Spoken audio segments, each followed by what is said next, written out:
It's an era of change, of ideals and cultures constantly colliding. We need brave people who will find the way of hope in the chaos, who will elevate truth in their speech and activate reform in their lives. Lee Sloan welcomes you to this brave nation. Well, welcome to part 2 of my conversation with Alaska State Senator Shelley Hughes. Some of you may have heard me mention my Passion and Purpose class.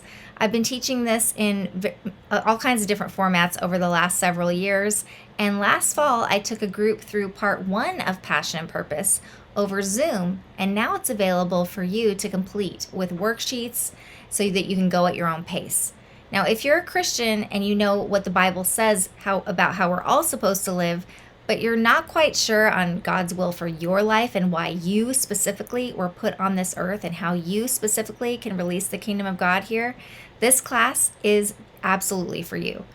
Even for those of us who might have a good idea about our purpose, but we could always use some help and encouragement pursuing this class is also for you. So part 1 is here to help you discover who God made you to be and to help you create a purpose statement to guide this season of your life. We have started recording part 2 this fall, and so this second 8-week part of the course helps you actually walk out and accelerate that purpose in your life right now. We have had so much good fruit and feedback from Passion and Purpose that I am excited to say that we have introduced it to a new church in California recently and are looking forward to getting it in more churches in the coming days. It's really so exciting to watch people come alive, not only discovering, but also really activating the authentic people that they were created to be. Watching them come alive is so much fun. So if you're interested in this class, hop on over to bravenation.online to learn more and to register. Now, in our conversation today with Senator Shelley Hughes, we discuss how Christians really need to stand up boldly for truth and to do it full of grace and love. Sometimes I think the reason we shrink back is because we're not really quite sure of who we are and the unique solution that we bring to the world around us. We need a tribe alongside us, cheering us on all along the way. And my class helps you do that, but also we want to be that Brave Nation tribe that can be that cheering squad for you. So go ahead and join us at Facebook. We have a Facebook group called Brave Nation, and get in touch with us. Now let's delve into part 2 of our insightful conversation with Senator Shelley Hughes. So now let's talk about faith a little bit. You know, the faith community, and we're both part of the faith community.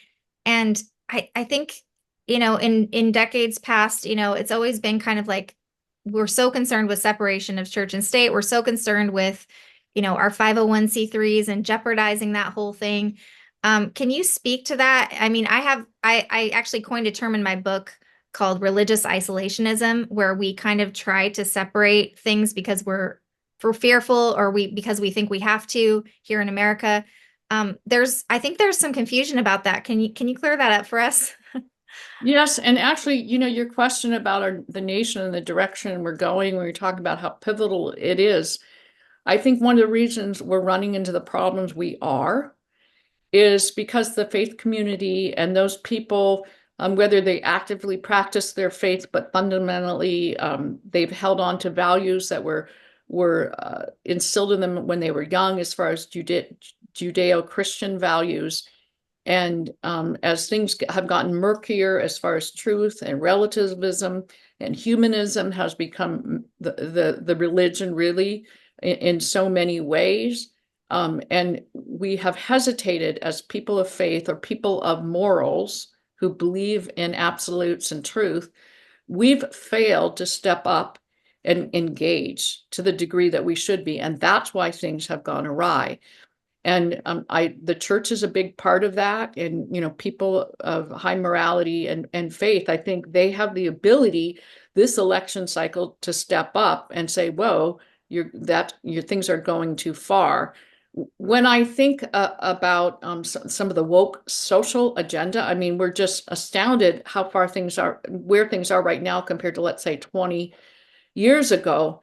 But if you go way back to the 60s, I'm trying to remember, I think it was in the 50s, I'm sorry, I don't have this data with me, where Congress passed legislation and it was to require the whole thing where that IRS, it had to do with IRS and churches as far as what pastors or ministers or rabbis could say, priests could say or not say, or they could lose their nonprofit status. And that is a turning point because churches got very quiet and didn't feel like they had the freedom to, maybe speak about some of the matters in the political arena, in the government arena. And their silence, they stopped weighing in on these things. And because of that, there's been a shift in our culture to the wrong direction. One of the things that I learned about that was fascinating to me was back when the decision was made many years ago to break away from the King of England and become a nation.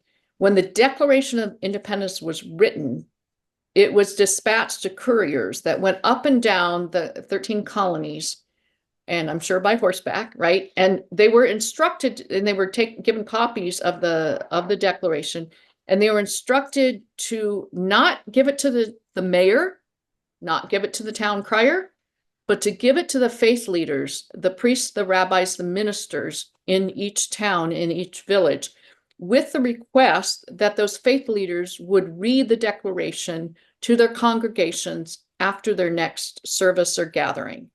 And so that is what happened. And what you had is you had these men of faith, and they read it and they probably commented on it. And it turns out they commented, yes, it is time. The King of England has gone too far. We should join together. Yes, we agree. And many of those faith leaders also became leaders in battle. They worked in the hospitals to help the wounded. They got involved one way or the other. And often, if they were a commander of a group, it was the young men and the older men that were in their congregations that they led into battle. And so the faith leaders really had a say in what happened. And they call that the Black Robe Regimen. And the Black Robe, we need a Black Robe Regimen today, but it shouldn't just be the pastors. It needs to be all people of faith. And I'm not talking about of a particular faith, but any faith where we have a set of morals of what is right and wrong. I think that the churches should not be silent. People of faith should engage because we're the only one that can turn the tide from some of this stuff that is really destructively to our children. The woke agenda is about grabbing our kids. You and I are both pro-life, and if it's like if they can't get them in the womb, then they want to get them after they're born. And by the way, this whole type of agenda is, if you study history, was always a part of a downfall of a civilization so we need to be aware. And I think there are Americans out there who care about this. When I was working on protecting girls' sports and keeping males out of girls' bathrooms and showers, it was amazing to me that support for that is about at 80%. And many of those were Democrats. I had Democrats in my office tell me, I support what you're doing. I just can't say it publicly. And part of that, we're going to go swing way back around, loop back to where we started with civility. And you know why people won't speak up? Because they don't want to get bullied and intimidated. Right. And I think that's part of pastors. If you cross IRS's lines, well, then we might lose our financial support. But actually, that's been tested, and there was actually a test where a bunch of pastors on the same Sunday used a similar sermon that talked about politics and things, and they actually submitted to the IRS, and nothing happened. So, and I think with our U.S. Supreme Court, I think there would be a lot of backing, and there are ways for churches from the pulpit to speak up on matters without saying vote for this candidate or that candidate. That is the line, right? To say vote for this candidate or that candidate. All of the other issues and the Bible speaks to a lot of issues, if you're talking about a faith leader or even a nonprofit that has certain values, you can share those values with your people. And if they relate to something that we have to vote on, fine, that works, right? And here in our state, Alaska Family Council does it. I haven't studied their voter guide this year, but I know that they work on putting something out like that. So people need to look at that. There's also You could maybe post it, but I want to say it's Faith Votes or something like that. Both Yeah. faithvotes.com or .org, but there Mhm. are resources out there. But if we're going to get our country, our nation, our state back on track, the faith community needs to stand up. The people who believe in there is a difference between right and wrong, and it's very specific. Yeah. We need to step up and we need to vote, and it will change things for the Yeah. good. Absolutely. And I always see people in these two different sides. You see the people that are angry and that are always wearing boxing gloves, and the people who watch them fight, maybe they're a little scared, maybe they admire them a little bit, but then sometimes those people get volatile and they don't want to become those people. And then on the other side, you have the white glove people who don't want to touch it. They don't want to touch it because they don't want to be one of those people, right? They don't want to be part of what they see as the problem.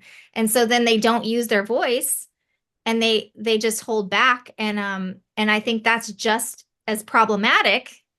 And that the lack of courage is just as problematic as the volatility.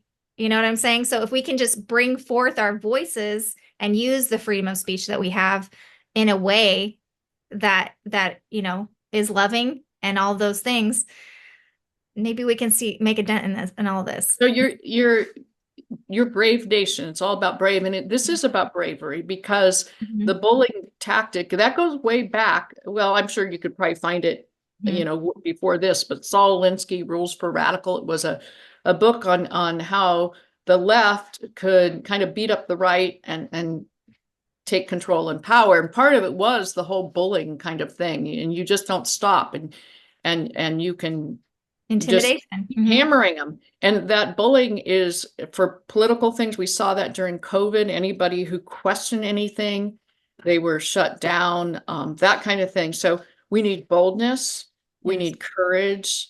And I think Brave Nation is a great name because that's what we need. We need people who have morals and distinguish right from wrong to be brave and speak up and do it civilly, right? And Mhm. it can be time consuming sometimes because there often is a back and forth that's involved. Yeah. But we need to do it. Yeah. I want to encourage you who are listening. If you ever feel intimidated, go ahead and speak. Go ahead and speak afraid. And I love what Jordan Peterson he says. He says, if you have something to say, silence is a lie. Hmm. There you And go. there are times where you're called upon to speak, and maybe it's a form of speech that's just an action. Maybe it's just in your workplace or wherever it is. I was called. I didn't know I'd be called to run for office, and that was my part that I played, and that was my brave act. But all of us Mhm. have a threshold of bravery, and I think when we step on the other side of that threshold, we realize this isn't really that scary.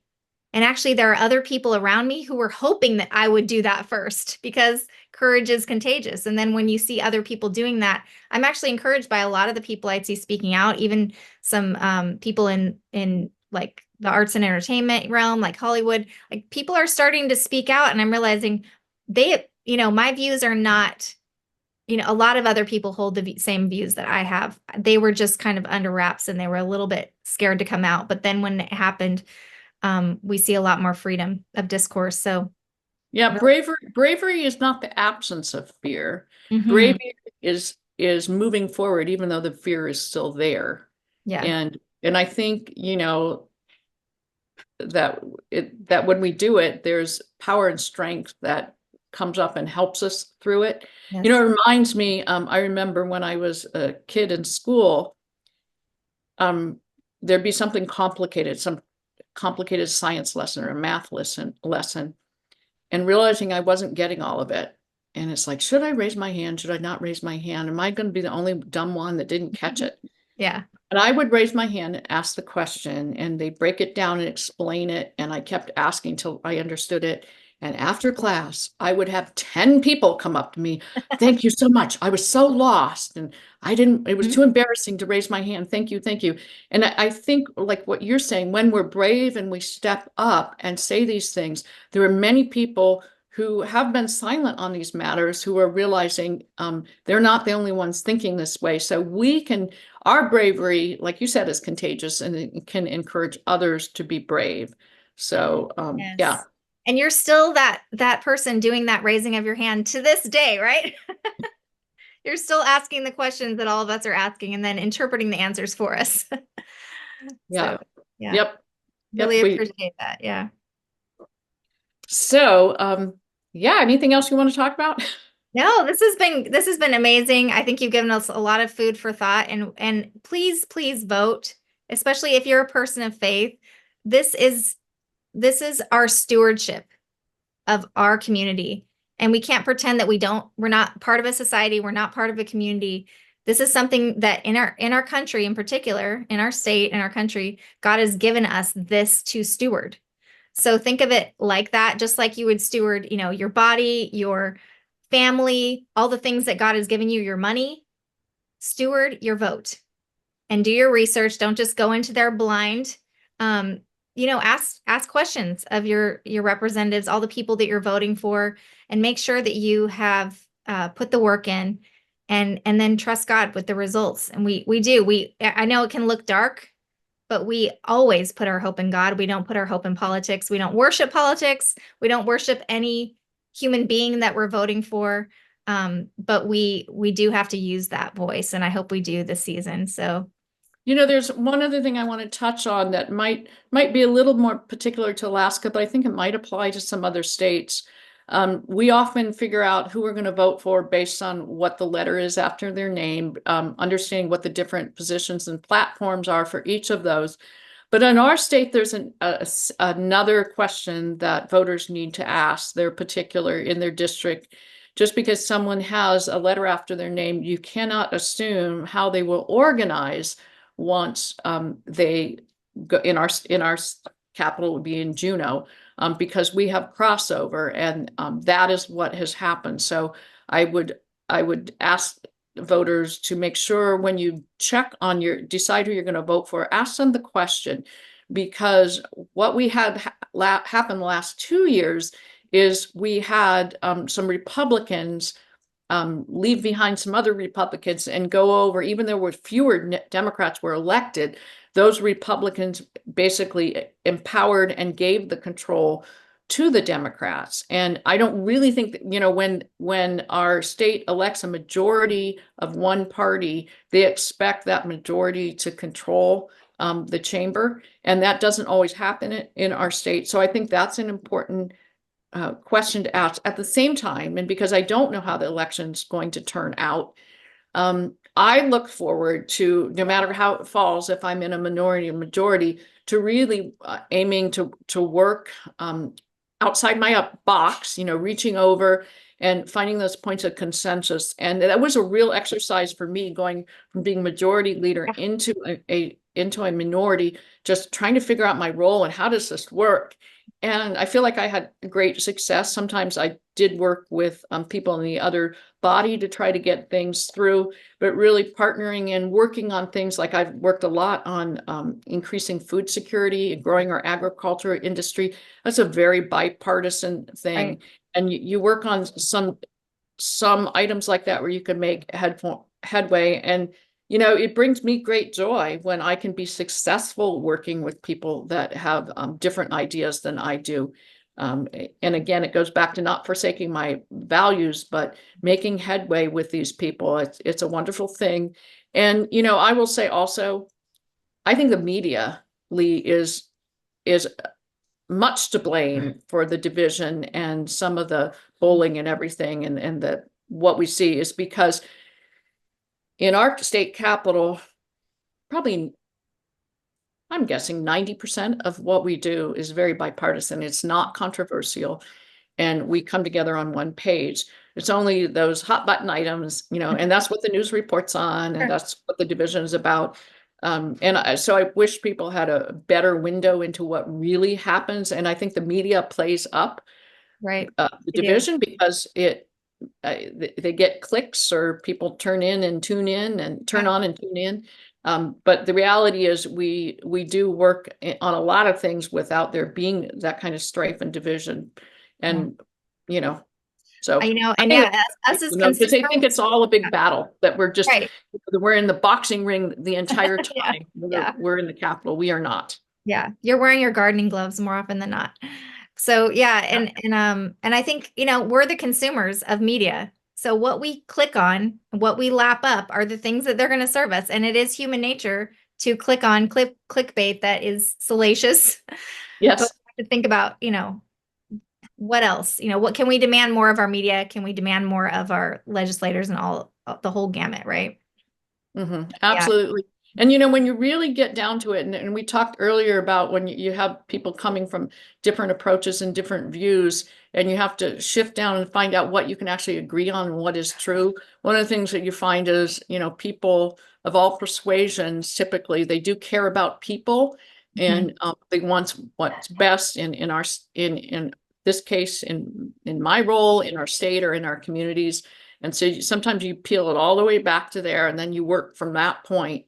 But we can get a lot done. We can get a Yeah. lot done. Yeah. Well, I have hope. I hope for that. So thank you, Senator Hughes, for coming on. Really appreciate your work and pray for you in this next session. Whatever happens, we'll be praying for Yeah, you. yeah, I appreciate that so much. I appreciate you and all your listeners too. That's so important for those that are serving. And the Bible tells us to pray for our leaders. So I appreciate the fact that you do that and encourage others to do so. Thank you so much. We'll see you next time.